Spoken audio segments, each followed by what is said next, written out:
I'm Sergeant Annette Mullen, and I'm one of the tech sergeants at the Las Vegas Metro Police Academy.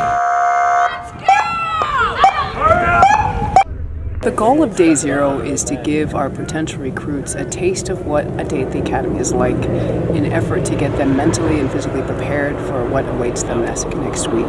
We found that by participating in Day Zero, our recruits are more successful mentally and physically heading into that first week. So what we do is we put them through a battery of tests. First and foremost, they have to complete their PT test. That's their entry PT test, and that is to ensure that they've kept up to the standard by which Metro has hired them at. So today it's a beautiful day, so we've been very fortunate so far that they've done well with the standards that have been set. However, that 80% standard is not the Academy standard. We have 100% standard, 100% of what post requests, so they are in for a rude awakening for those of them that haven't physically prepared for the Academy.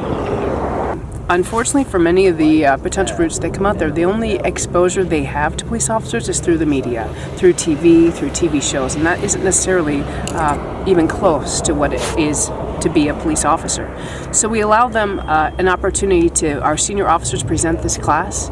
It gives them the opportunity to understand the dangers behind policing, some of the mental difficulties that being a police officer can entail, a little bit about the long shifts, a little bit about current police officers with Metro, things they've been through, so they can understand some of the challenges that are facing Las Vegas police officers, and so they're also more aware of challenges that face police officers across the United States.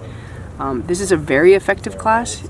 We used to have a huge dropout the first week in the Academy before we initiated the dangers of policing.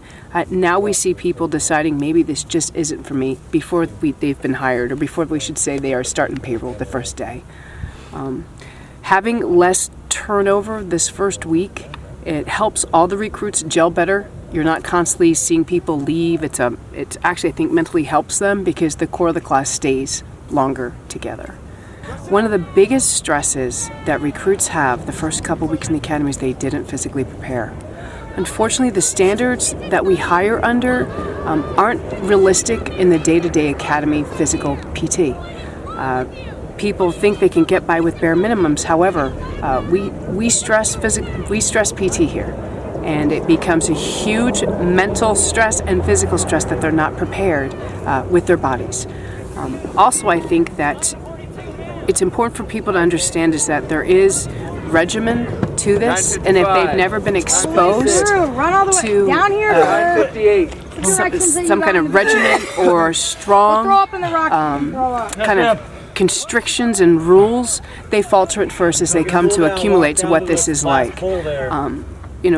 We need to ensure that the first time they get yelled at on the street, they don't freak out.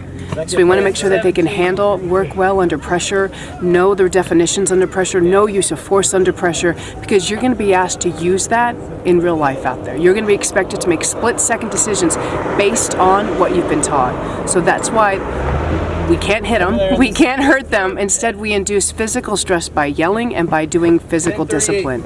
And that allows them to kind of gauge how they'll respond under stress.